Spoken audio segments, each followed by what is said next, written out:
এগুলো হচ্ছে class 7। Hello বন্ধুরা, তোমরা সবাইকে স্বাগত জানাই আমার এই চ্যানেলে একটা নতুন ভিডিওতে।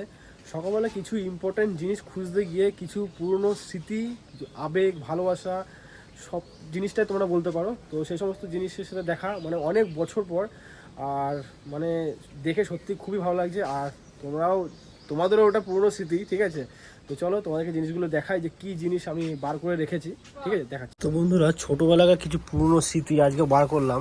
সেইগুলো হচ্ছে এই যে বইগুলোর কি অবস্থা এই যে।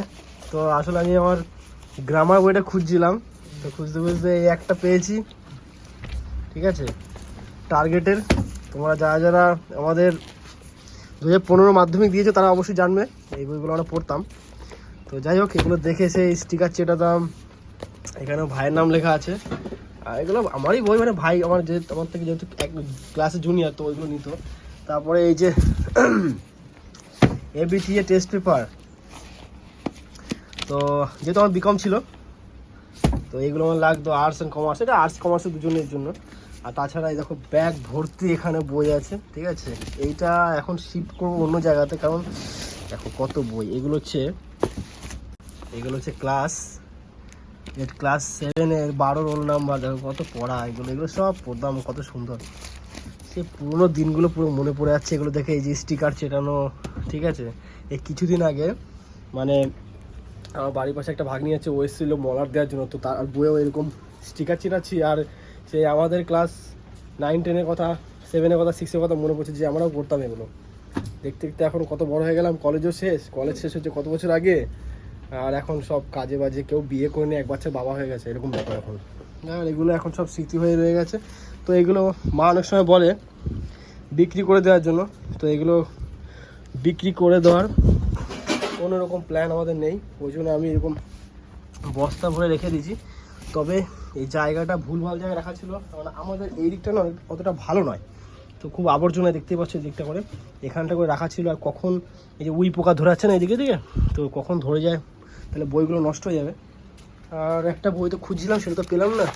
যাই হোক, এই যে এই সমস্ত বইগুলো পেয়েছি। তো অনেক বই ছিল, সব বার করেছিলাম, আবার ঢুকিয়ে দিলাম একটু আগে। তো ভাবলাম তোমাদের সাথে এগুলো শেয়ার করি, দেখাই তোমাদেরকে একটু। তো এই যে ছোটো ছোটো বই দেখতে হবে, এই যে পরিবেশ পরিচয়, হ্যাঁ, এই হচ্ছে পুরনো ফটো। তো আর একটা জিনিস ছিল, সেটা হচ্ছে যে আমি ছোটোবেলায় প্রচণ্ড ড্রয়িং করতাম। তো ড্রয়িংয়ে খুব একটা নেশা ছিল আমার, খুব শখ ছিল। তো ড্রয়িংটা ওই বয়সের সাথে সাথে ক্লাস চেঞ্জ হতে হতে ড্রয়িংয়ের নেশাটাও ছেড়ে গেছে। তো সেই পড়ার ভূগোল বই যে সমস্ত, এখানে একটা ছবি থেকে এদিকে একটা ছবি আঁকতে হবে, এরকম টাইপের ছবি একটা ছিল। তো বইটা অনেকটা নিচে, তোমাদেরকে তা আমি দেখাচ্ছি, ঠিক আছে? এই হলো আমাদের ক্লাস 5 থেকে 12 পর্যন্ত যত বই সব এখানে আছে। তারপরে অনেক বই খুঁজে পাই না কোথায় রেখেছি, কারণ আমরা যখন ভাড়া থাকতাম অনেক বাড়ি চেঞ্জ করেছি। তারপরে তো অনেক মানে এদিক ওদিক মালপত্রগুলো সরানো হয়েছে, তারপরে অনেক বই পাইও না। তো এইগুলো যা আছে সব স্মৃতি, ঠিক আছে? ছোটোবেলাকার অনেক পুরনো স্মৃতি। এগুলো দেখলে খুব ওই দিনগুলো মনে পড়ে। দেখতে দেখতে তখন ভাবি যে কতটা বড় হয়ে গেছি, ঠিক আছে? তো যাই হোক, এগুলোকে এখন নোংরা বস্তার মধ্যে ছিল, সেগুলোকে এখন নিয়ে শীত করবো। এই যে পরিষ্কার বস্তাটা আমার দিয়েছে, এটার মধ্যে ভরে আমাদের যে বাংকার আছে সেই বাংকারের মধ্যে তুলে দেবো, কারণ এগুলোকে এখন যত্ন করে রাখতে হবে। এই জায়গাটা দেখলে তোমরা কি বাজে অবস্থা। তো যাই হোক, চলো এগুলো ফরওয়ার্ড করে এখন গুছিয়ে ওপরে তুলি, আর তারপর তোমাদের সাথে কথা বলছি।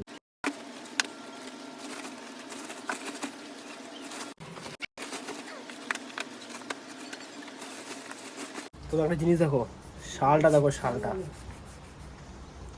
2016 থেকে 2017 সাল আছে, ঠিক আছে? তো হয়ে গেল প্রায়, এখন চলছে 25, তার মানে 17, ধরে নাও 7-8 বছর হয়ে গেছে। এই বস্তাটা চেঞ্জ করে দিয়ে বস্তাটা সমস্ত বইগুলো ভরে বেঁধে দিয়েছি। এবার এটাকে উপরে উঠাবো। আর আমার এই দুটো বই দরকার ছিল, এই বইটা পেলাম, আর একটা বস্তা আছে ওটার মধ্যে পেলাম। তো এই দুটো বই আমার খুব দরকার ছিল, ওই জন্য দুটো বই পেয়ে গেছি, ঠিক আছে? আর দেখো কত নোংরা বইটার মধ্যে, এদিক দিয়ে আবার ইঁদুরে খেয়ে ফেলেছে। যাই হোক, চলো এটা এখন ওপরে তুলে দিয়ে আসি, অনেক ভারী।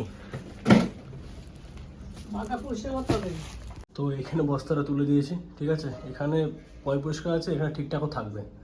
আর উইতে মানে উই পোকাতে খাওয়ার কোনো ভয়ও নাই।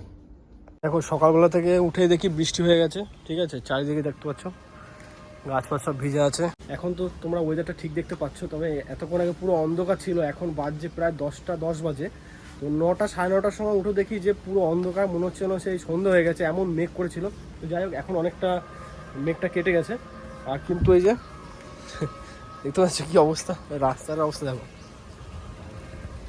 এই যে রাস্তার অবস্থা, একটুখানি বৃষ্টি হতে না হতেই ব্যাস পুরো কাদা হয়ে যায়।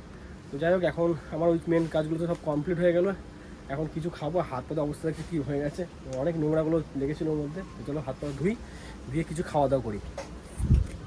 আমি বই খাতাগুলো গোছাচ্ছিলাম, সেটা তুমি দেখলে, ঠিক আছে। গোছাতে মা দেখলাম চেঁচিয়ে উঠলো সঙ্গে সঙ্গে। কী হয়েছে, একটা সাপ ঢুকে গেছে। সাপটা হচ্ছে চন্দ্রবোড়া সাপ, ঠিক আছে। তোমাদেরকে আমি দেখাচ্ছি, মানে বড়, ভালোই বড় সাইজ আছে সাপটা। তো ফরেস্টের লোককে তো ফোন করে দিয়েছি, ওরা আসছে ধরতে। তো ওরকম মারাটা তো ঠিক না, যদিও একটা প্রাণী, যাই হোক। তো বলে দিয়েছি ওরা আসছে। আর ততক্ষণ তোমাদেরকে সাপটা দেখাচ্ছি, এত জোরে জোরে আওয়াজ করছে না, তো চলো তাতে তোমাকে সাপটা দেখাই।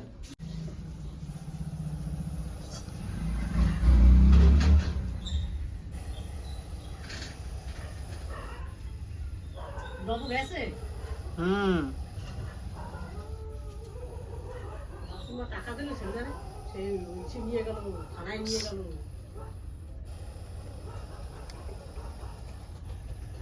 তাড়াতাড়ি দাও। আরে আমরা জানতে পারতাম না, বিয়ের লাভ জন্য জানতে পারলাম।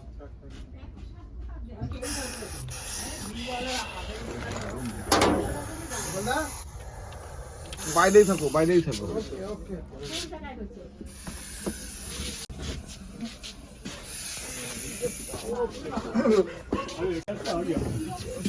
এই মালি একটা রাখা রয়েছে ওই দেখেন ভিতরে। তাই?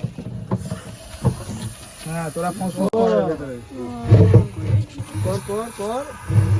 আরেকটা কই? ইনি দুটো একই। এর ভাই তো বেড়েছিল। চলো। এত কোথা দিয়ে আসতেছে তোমার? তাও আমি দেখতে পেতাম বিড়ালে খেলছিল। হ্যাঁ, ওকে নিয়ে? হ্যাঁ।